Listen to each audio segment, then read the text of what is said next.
In the end, it was one moment of quality from Kevin De Bruyne that separated this game today. For me, this was one of the most tactically cagey games of the season. I thought it was quite 50-50 for large portions of the game, with both teams being quite wasteful in the final third with opportunities they both creating. Kepa wasn't really tested that much, same thing with Ederson as well too. But as he always tends to do against us, Kevin De Bruyne's individual ability is what gets the win for Man City. How many times has this guy scored a wonder goal against Kepa from a free kick, from long range shots, another long range banger as well today too. And I think ultimately this is something we can learn from, because for me, and I have to say this, yeah, you can't just textbook your way to a win. It can't just be system over everyone to get a win today, because in football, yeah, one of the reasons why you go for the biggest and the best players is for their individual ability and expression to come on the field and make a difference in games like this in particular. In cagey, tight tactical games where you need the individual class to come through, to shine and to make that difference. And I'll make a distinction. Until the 60th minute, Pulisic and Ziyech finally swapped positions. And it got me thinking, how would Pulisic be able to show any individual expression playing essentially as like a Willian down the right hand side, far away from the goal? How would Hakim Ziyech be able to, show any individual expression on the field with a long range shot, cutting in from the right hand side, free roaming, etc., from the left hand side? And for me, it's always these little details. Always these little details, and I think we have to learn, we have to find that balance between allowing the individuals that we spend a shit ton of money on, attacking players with the best paid players in the entire squad. Guys like Werner on 270k, guys like Lukaku on 345k, guys like Ziyech on, these guys are on all big six-figure contracts. Yet for me, that detail is, when do we get to see that individual expression? The reason why we spent the money on these guys in the first place to begin with, shining through in games, making that difference. Hopefully, it gets worked on and addressed on, because this was why we lost the game against Man City. Yeah, we competed tactically. We can do tactics, Pep, Tuchel, they can do that for more than 90 minutes, for hours, for days. Do that as you want. But the players have to be able to cook and shine through. And I still feel like Tuchel is not getting the best out of our attack. I see so many indifferences.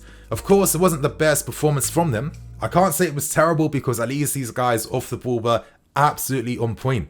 Man City were forced out wide so many times. We won a lot of, 50-50s against them, kick-starting moves, which we were wasteful with in the end though.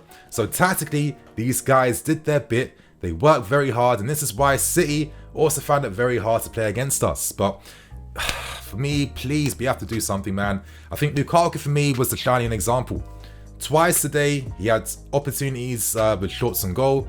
One, he passes to Ziyech instead of taking the shot himself. And as I was saying on stream, last season, same opportunity against AC Milan. He receives that pass, takes the ball to his left foot on the outside, and hits a low different shot, bottom left corner against Donnarumma.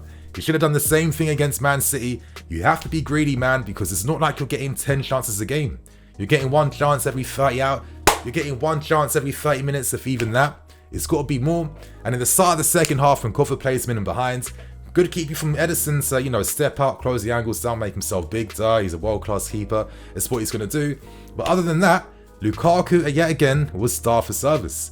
And it goes down to, what are we doing to get the very best out of our attack? Because attack will always be the difference maker in helping you win those titles, win the league, win the big games. If you solely looked at Lukaku's runs in the game, if you were objective and just looked at the runs in behind he was making, there were so many times he was in between Laporte and Stones. So many times he was on the shoulder of Laporte in particular as well too. And if you see his reactions on the field, it was constantly throwing his arms, constantly, in this disbelief and not getting the service he needs. It's little details like that. The fact that when everyone's going for layoff passes, there's no one playing off him. Remember like Lampard and Drogba, for God's sake, back in the day when you just telepathic understanding and communication with each other, man. Things like that. These are small details which matter, because as I'm stressing, the small details cost us in this game today. But I want to speak about some positives at least though. I think Kepa was good. There was one moment in particular where he had to come out, close down, I think Grealish, or was it Sterling, made himself big, was aggressive, and I thought he was very commanding from set pieces as well too. He was communicating.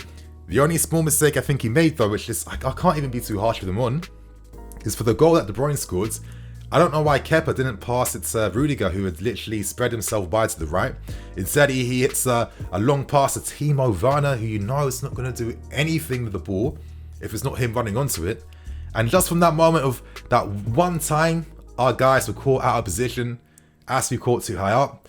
De Bruyne cuts in, skips past Kante, who maybe could have got the yellow for the team, but I can't be mad because he made that tackle like a million times in the Champions League final, and that quality from De Bruyne shone through to win the game for City.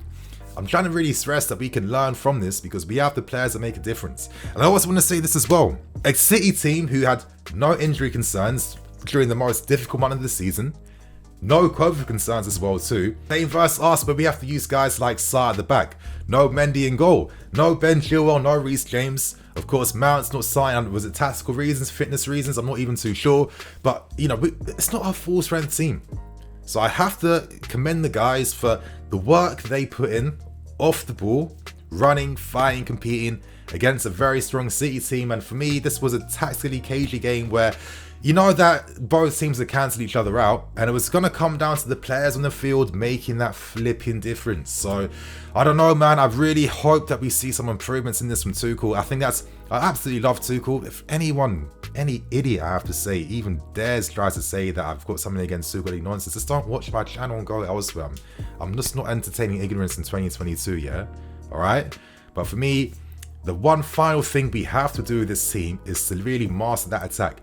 Attack isn't just having individuals, man. In a team, it's about having understanding, repertoire, passing patterns that players know that they have to move into and play. You look at someone like Man City, for example. Do you think that's just like cuff of the moment, spontaneous, improvised plays? No, it's not. This is stuff they work on in training.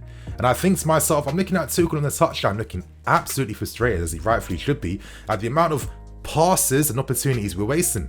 I think Hakim Ziyech was one. One big pass in the game today, which should have been a big difference for a player of his flipping quality, yeah? You're in your best position, right channel, unmarked, and you overhit the passing behind to Lukaku. And this is what I mean, you're killing Lukaku by not giving him that service. What is the point? If you sign the guy, I'm not even feeding him properly. That really frustrates me. Ziyech, I should have been outside of the foot pass, bent round him to find him, because that was Kevin De Bruyne. He plays up with his eyes closed 11 times out of 10. It's that type of difference. Certain passes from Korver, who I thought, listen, it's a very hard game against City. Yeah, he made this mistake where they could have capitalised on that. Kepa bails him out. And of course, a few times where, you know, on the break, some of the forward passes weren't all there. But this is a hard game against City where you need to be defending, pressing, tactically on point in the right position. It's not easy when you're playing against one of the greatest teams in the world. So we have to understand that as well too. And look at N'Golo Kante a few times when he's breaking forwards. He's always over dribbling the ball and playing the safe pass out wide when he should have played the quick ball in behind, you know, vertically. Those little differences. And I think that maybe the only way to really address that is in the market. And I pray to God we can sign a midfield player that can play passes over the top. Because I was thinking in this game, yeah, if Cesc Fabregas was playing, Lukaku is absolutely cooking in this game today. Like, I'm not I know you just can't sign a Cesc Fabregas in the window. It doesn't work like that. But that type of profile would help transform a team like this. For me, decide to play like this, decide to play more vertically on the break, on the counter attack. You know what I mean? But otherwise, it just really wasn't a consistent enough threat really from anything. Yeah, it was a shame because there's a lot of times we got the ball in dangerous areas. I'm seeing the wrong thing done. I'm seeing Alonso taking shots on the left-hand side instead of, you know, putting a cross in the box. I'm seeing players deep like Aspi hitting the first man, not even playing balls over the top for Lukaku to attack in behind. You know, this is the difference. I've seen Liverpool and City now. Those types of passes, final third, they get right time and time again. I don't know what our attacking players have been worked on in training, but something has to be done to improve it, yeah? Because we're literally, it makes everything just like a case of diminishing returns and redundant. You know, if you're going to spend money on an attack that you're not even going to consistently provide and feed for them, then what is the point? You know, what really is the point? And I feel like maybe it's a time to be ruthless. Have a set attacking three. Let these guys build an understanding at least. Or be brave and decide maybe back full for a little bit now. Because maybe I think this team needs to have one more attacking player in the team. Any surprise that once we went down 1-0 to City, we bring on Hudson-Odoi, who was looking nice. Floating inside and outside between the lines too. That was kind of just short-lived. Because then he had to play as a wing-back afterwards in the game. And then it's just like, why? You know, we're 1-0 down to Man City. maybe might not 4-2-3-1, might not try to go for it a little bit more as well too, you know? People might think I'm being ungrateful or misconstrue it how you want. I don't care. I'm sure 95% of people know the energy I'm coming with. There's no hate for Tuchel. Don't be a dickhead. But it's just like, I do feel like, as I'm always saying, calculated risks can make a big difference. They can help you change momentum. Because in the Premier League, I think a lot of it is momentum. If you get the right momentum and take advantage of the right times, that is the difference between losing and winning time and time again. We can blame the attacking individuals, but that's too surface level. I think sometimes as fans, we can just look at things from a surface 2D take. Okay, this guy messed up the pass, he didn't take the shot, he's crap, he's shit. But it's a lot more deeper than that. Why is it a consistent thing, for example? All the money we spent was a mistake on these guys? I don't think that makes any sense, right? Otherwise, in a whole scouting team and whole board are morons then, aren't they? It's something deeper than that, and I feel like, you know, to really go to the levels next season to compete, because I think right now ourselves we're like a cup team. Knockout games, one-off games, we have the players and the system that will help us. But in league games where it's the course of a season, you've got to be consistent. We ain't there just yet, but I feel one more good window and let's pray the ball for once in their life can do that, even though they haven't even got us a wing back, and it's going to be like, what, it's halfway through the month already. I wanted a wing back for this game before. They still ain't done that. So that's really frustrating. But yeah, you guys, you know, it's one of those games I guess we had to expect.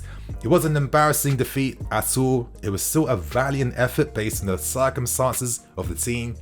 But this is an opportunity now for us to learn from this and hopefully grow and improve and make the right decisions going forward. So you guys, on that note, I'm the EFC. This is Blue Lions TV. Catch you guys later with some more videos. Cool.